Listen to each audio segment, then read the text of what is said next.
Artileri Rusia terekam menembaki posisi unit-unit tentara Ukraina di wilayah Kurakovsky.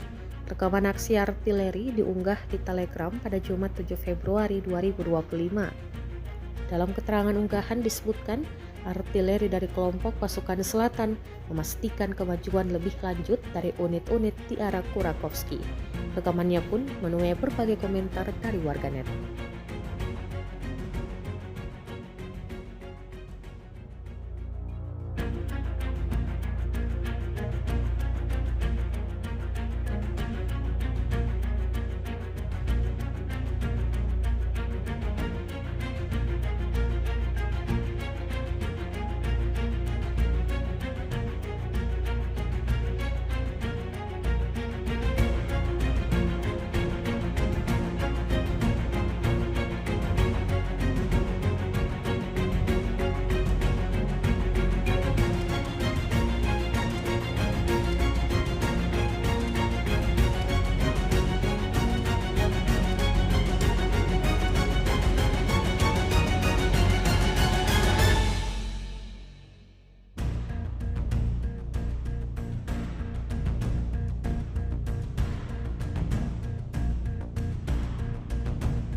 Download Tribun X sekarang, menghadirkan lokal menjadi Indonesia.